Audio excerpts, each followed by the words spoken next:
வணக்கம் நண்பர்களே, நான் உங்கள் பாலாஜி அலைஸ் பவிஷ்யமார். குரு வணக்கத்துடன் இன்றைக்கி டாபிக் உள்ள போகும். இன்றைக்கி நம்ம பார்க்க போகிற டாபிக் என்ன அப்படின்னு பார்த்தோன்னா, அகெயின் ஒரு ஜாதக விளக்கம் தான்.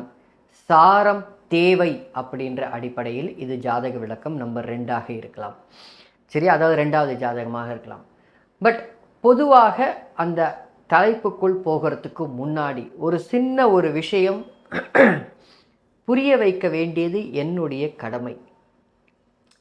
அதாவது சாரம் பார்க்குறோம் அப்படின்னால் அதாவது ஒரு ஜாதகத்தில் சாரம் பார்க்கிறோம் அப்படின்னு சொன்னால் சாரம் மட்டுமே தான் பார்த்து பலன் சொல்கிறோம் அப்படின்ற அவசியமோ அர்த்தமோ இங்கே இல்லை அப்படின்றத மட்டும் தயவு செய்து புரிந்து கொள்ளுங்கள். அதாவது ஒரு ஜாதகத்தில் சாரம் எங்கே தேவைப்படுகிறது அப்படின்றதுக்கு ஒரு சில அமைப்புகள் இருக்குது. அந்த அமைப்புகள் எப்போ தேவைப்படுது, யூஸ் பண்ணணும் அப்படின்றதுக்கு உண்டான அமைப்புகள். இது ஏன் சொல்கிறேன் அப்படின்னா, போன சாரம் தேவை அப்படின்னு போட்டதில் பார்த்தா ஏகப்பட்ட கமெண்ட்ஸ் ஒரு தரப்பினர் மட்டுமே கொடுக்கக்கூடிய ஒரு சில கமெண்ட்ஸ் பார்த்திங்கன்னா, சாரத்தில் ஒன்றுமில்லை, சாரத்தில் ஒன்றுமில்லை, சாரத்தில் ஒன்றுமில்லை அப்படின்றது மட்டும்தான். குதிரைக்கு கடிவாளம் கட்டினா மாதிரி நான் இதை மட்டும்தான் பார்ப்பேன், மற்றவை பார்க்க மாட்டேன் அப்படின்னு சொல்லக்கூடிய அமைப்புகள் தப்பு. அப்படின்னா நாங்கள் வெறும் சாரம் மட்டும்தான் பார்க்குறோமானா அப்படிலாம் ஒன்றும் கிடையாது. நான் மறுபடியும் விளக்கியாச்சு. அதை நான் திரும்பவும் மறுபடியும் உங்ககிட்ட விளக்கணுன்ற அவசியம் எனக்கு இல்லை. அப்படி உங்களுக்கு தேவைன்னா என்னுடைய பழைய வீடியோவை போய் பாருங்கள், அப்போ உங்களுக்கு தெரிஞ்சிருக்கும். அப்போ பேசிக்காக என்ன சாரம் எப்போ தேவைப்படுது, என்ன பார்க்குறோம் அப்படின்னா, ஒரு ஜாதகத்தை கணிக்கும் பொழுது, ஒரு தசையை கணிக்கும் பொழுது முதல்ல அந்த ஜாதகத்தை கணிக்கணும்.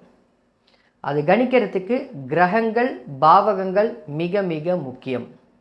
கிரகங்களும் பாவகங்களும் முக்கியம், நான் இல்லைன்னு சொல்லலை, மஸ்ட்டு. 2வது, ஒரு தசையை கணிக்கும் பொழுது எல்லாமே லக்னாதிபதிக்கு உட்பட்டு தான். அதுலேயும் எனக்கு கொஞ்சம் கருத்து வேறுபாடுகள் இருக்குது. எல்லாமே லக்னாதிபதி அப்படின்னா லக்னமும் லக்னாதிபதியும் மட்டுமே நல்லா இருந்து நிறைய பேர் வாழ்க்கையில் முன்னுக்கு வர முடியாமல் இருக்காங்க. அவங்கெல்லாம் ஒரு தினுசாக இருக்காங்க, அது வாழ்க்கையை தாங்கி கொண்டு இருக்காங்க. ஸோ அப்போ லக்னமும் லக்னாதிபதியும் உங்களை தாங்கி கொள்ளும் மனப்பான்மையில் மட்டும்தான் வைக்குமே தவிர அப்படியே உங்களை தூக்கின்னு போய் டாப்பில் சொருக போகுதுன்றதெல்லாம் கிடையாது. அதை முதல்ல புரிஞ்சுக்காங்க. அப்போது ஒரு ஜாதகத்தை முதல்ல கணிக்கணும். கிரகங்களும் பாவகங்களும் முக்கியம், லக்னம் அமைப்புகள் லக்னாதிபதி அமைப்புகள் முக்கியம். ஒரு தசை நடத்தும் தசாநாதனின் வலிமை ரொம்ப ரொம்ப முக்கியம்.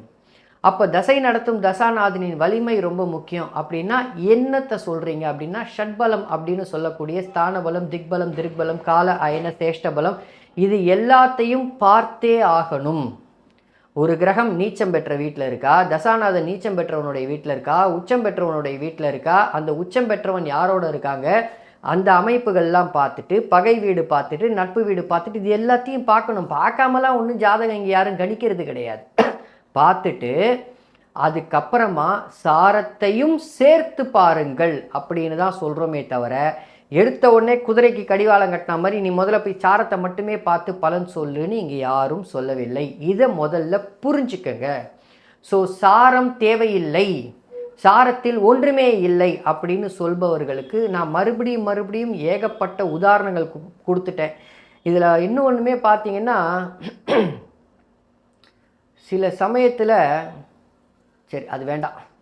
சரி, இதில் ஒரு சில அமைப்புகள் பார்த்தீங்கன்னா, சில சமயத்தில் உங்களை தூண்டுற மாதிரி தான் என்னால் சொல்ல முடியுமே தவிர, நீங்கள் தான் இன்னும் மேற்கொண்டு முயற்சி செய்யணும் அப்படின்றத சொல்லிவிட்டு இப்போ ஒரு ஜாதகம் போட போகிறேன். சார அடிப்படையில் சொல்கிறதுக்கு, எங்கே செயல்பட்டுதுன்னு சொல்கிறதுக்கு ஜாதகம் போட போகிறேன். மறுபடியும் இந்த ஜாதகத்தில் போடுறதுக்கு முன்னாடியே சொல்லிடுறேன், லக்ன சந்தி ஜாதகம். ஆனால் ஜாதகர் வந்தது எப்படி வந்தாங்க, ஒரு சில சமயத்தில் நமக்கு ஜோதிடர்கிட்ட, அதுவும் இந்த மாதிரி யூடியூப்லலாம் ஜாதகத்தெல்லாம் நம்ம போட்டு விளக்கும் பொழுது அவங்களே பாதி எல்லாத்தையும் பார்த்துடுறாங்க. அதுபோல தான் இந்த ஜாதகர் அவருடைய என்னுடைய சுக்கிரனின் பார்வை பலம், அதாவது திருக்பல சூட்சமங்கள் அப்படின்ற ஒரு பிளேலிஸ்ட்டுக்குள்ளே ஒவ்வொரு கிரகத்துடைய பார்வை பலம், பார்வையால் வரக்கூடிய பலன்கள் என்ன அப்படின்றதுல சுக்கிரனின் பார்வை என்ன செய்யும் அப்படின்னு ஒரு வீடியோ இருந்தது. அதை பார்த்துட்டும் வந்திருக்காரு. அவரே ஒரு சில அமைப்பில் அவர் ஜாதகத்தை போடுறேன், அவர் ஒன்று சொன்னார். பட் இப்போ கடக லக்னம், இப்போ நான் அந்த ஜாதகம் பார்த்தீங்கன்னா கடக லக்னமா சிம்ம லக்னமா அது முக்கியம் இல்லை, நல்லா புரிஞ்சுக்கோங்க, அது முக்கியம் இல்லை. என்ன நடந்ததுன்றது தான் முக்கியம். இங்கே சாரத்தை மட்டும்தான் விளக்க போகிறேனே தவிர மற்ற எதையுமே நான் விளக்க போகிறது கிடையாது. புரியுதுங்களா? அதனால் இந்த ஜாதகர் இப்படி, இந்த ஜாதகர் அப்படி அப்படின்ற ஒரு பேச்சுக்கே இடம் வேண்டாம் அப்படின்றத சொல்லிட்டு இப்போது ஜாதகத்தை நான் போடுறேன்.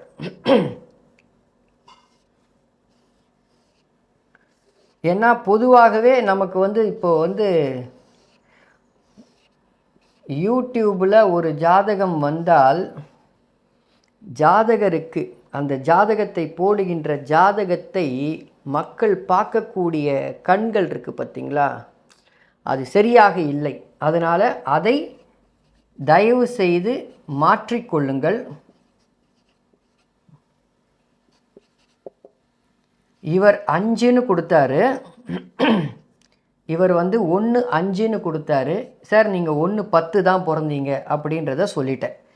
பிறந்த ஊர் வேண்டாம், புரியுதுங்களா? அவர் வேண்டான்னு சொல்லிட்டாரு, அதனால் நான் கொடுக்க விருப்பப்படலை. நான் இதை 1 10ன்னு மாற்றினதுனால லக்னம் சிம்ம லக்னம், லக்னத்தில் சந்திரன், சனி செவ்வாய், சுக்கிரன், சூரியன், புதன், ராகு, குரு, கேது. இந்த இடத்துல சூரியன் 18 டிகிரி, அதாவது சுக்கிரனுடைய சாரம்னு சொல்கிறதுக்காக. இங்கே புதன் 8 டிகிரி, ராகு 23 டிகிரி, 24 டிகிரி, சந்திரன் சுக்கிரனுடைய சாரம் 24 டிகிரி, 23 டிகிரி, செவ்வாய் 7 டிகிரி, 10 டிகிரி. ஸோ இப்போ இவருடைய தசாபுக்தி அமைப்புகளையும் சொல்லிடுறேன். ராகு தசை 2009 ஆரம்பித்து 2027 முடியுது. இந்த ராகு தசை காலகட்டத்தில்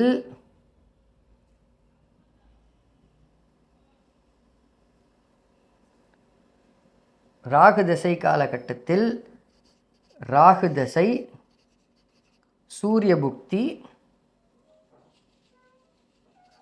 2023 11/2023லேருந்து 10/2024 இப்போ ராகு தசையில் சந்திர புக்தி.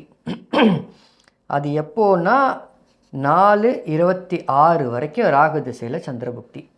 இப்போது இந்த ஜாதகத்தை கொஞ்சம் டீட்டெயில்டாகவே பாருங்கள். சார அடிப்படைகள் எங்கே வேலை செய்யுது அப்படின்றதுக்கு நடக்கிறது ராகு தசை. இந்த ராகு 23 டிகிரியில், நல்லா புரிஞ்சுக்கோங்க, இந்த ராகு 23 டிகிரியில் புனர்பூச நட்சத்திரத்தில் இருந்து அந்த குருவுடைய சாரத்திலிருந்து இந்த இடத்தில் குரு 10 டிகிரியில் ராகுவுடைய நட்சத்திரத்தில் சார பரிவர்த்தனை. இது நம்பர் 1. குருவுடைய பார்வையில் இருக்கார்.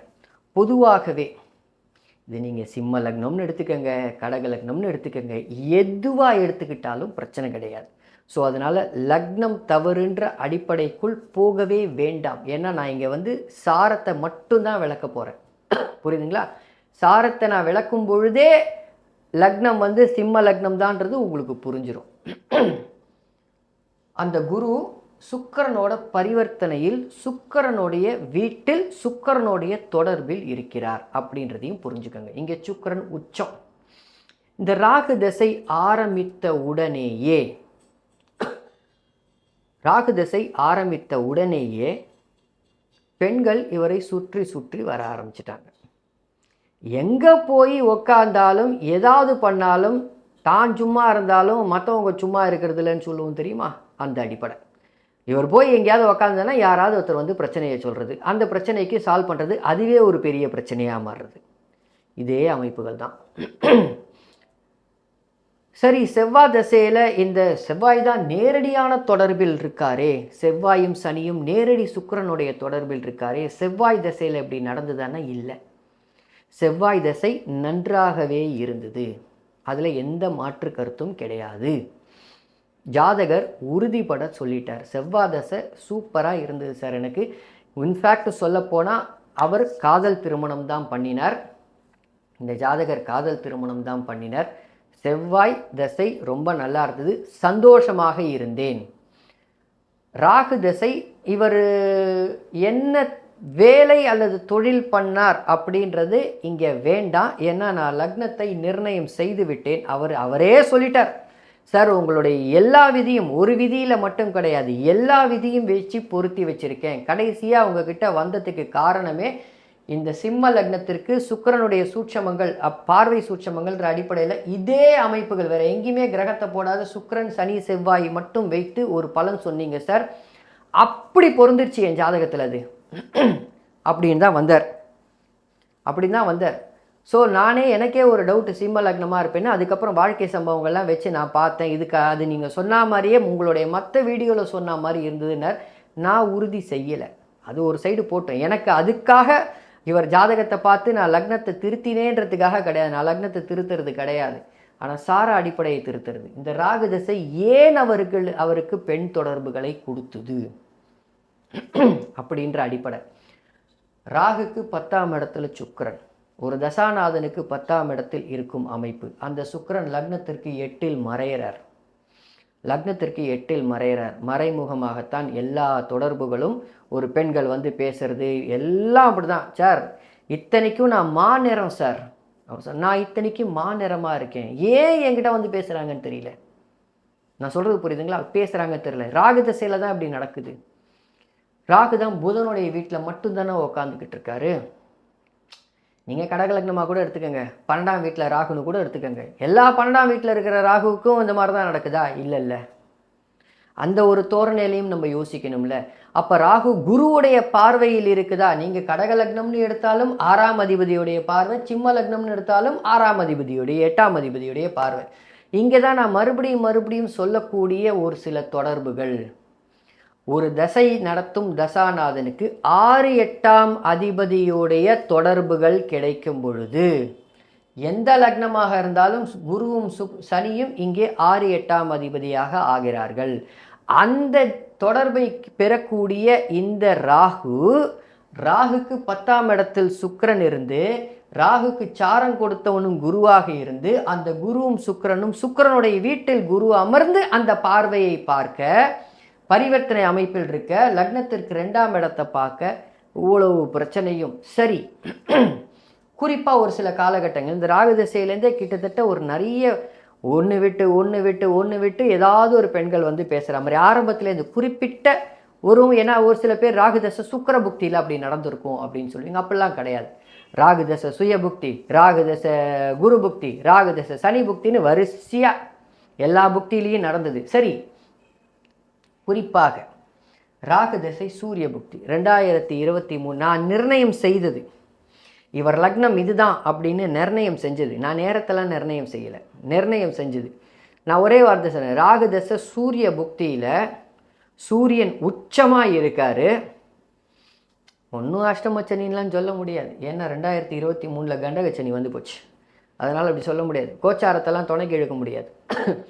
ஸோ அப்போது ராகு தசை சூரிய புக்தியில் ஒரு தசைக்கு புக்திநாதர் உச்சமாக இருக்கும் பொழுது, சஷ்டாஷ்டகமாகவே இருந்தாலும் அவர் வந்து பெருசாக கெடுக்க மாட்டார்னு சொல்லுவார்.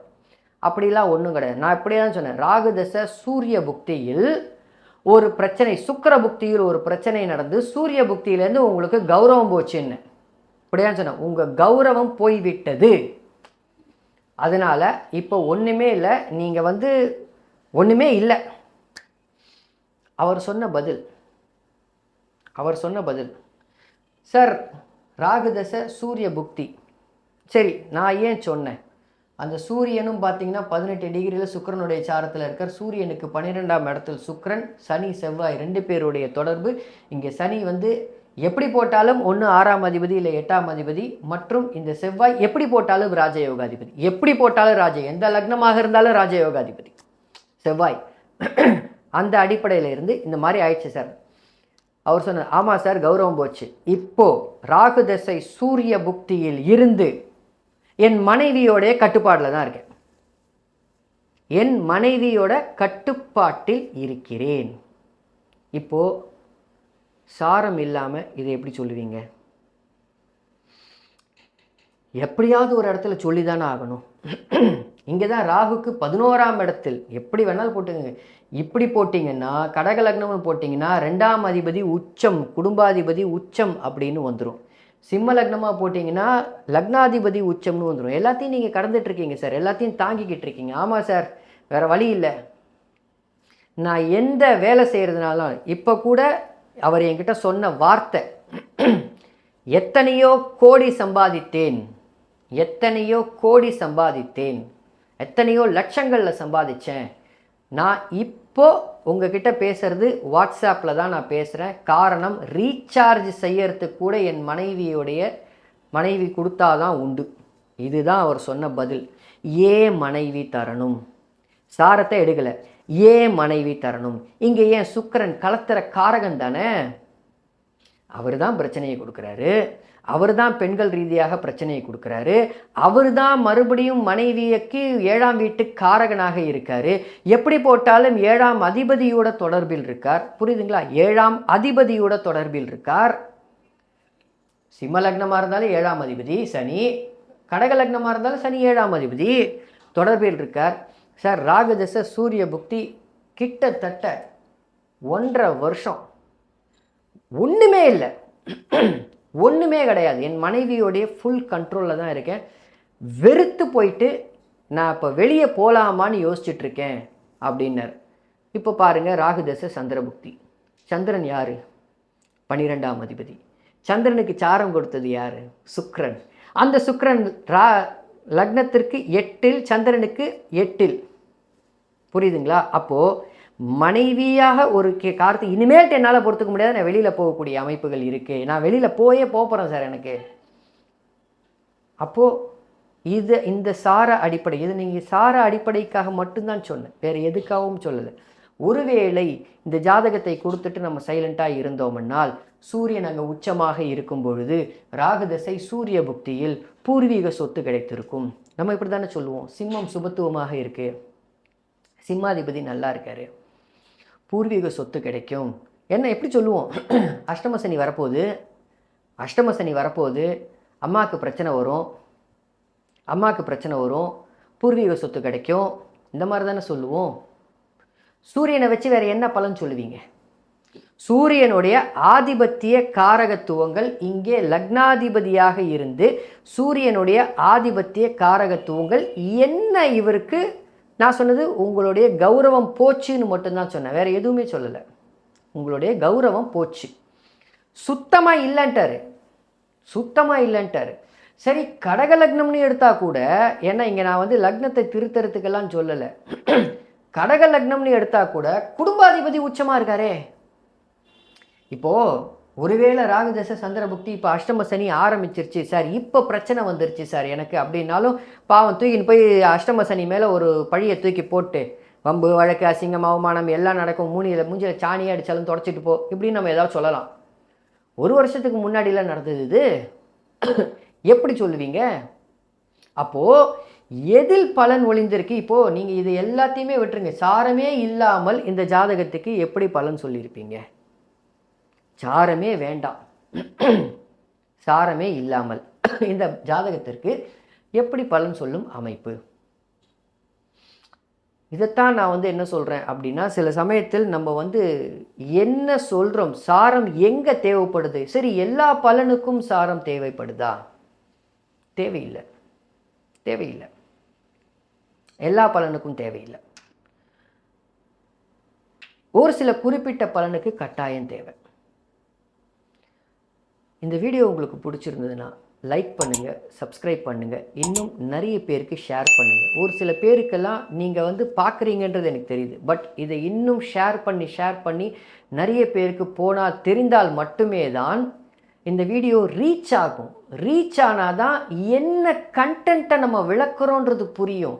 கண்டென்ட்டை விளக்குறது புரியாமல் இருக்கிறது இல்லை. குறிப்பிட்ட மாதிரி ஒரு 2 பேர் 3 பேர் 4 பேர் தான் மறுபடியும் வீடியோவில் வந்து சாரத்தினால் ஒன்றும் இல்லைன்னு சொல்கிறீங்க. சாரத்தினால் ஒன்றும் இல்லை அப்படின்றது ஒரு சில பலனுக்கு தேவை இல்லை சாமி, இதுதான் உண்மை.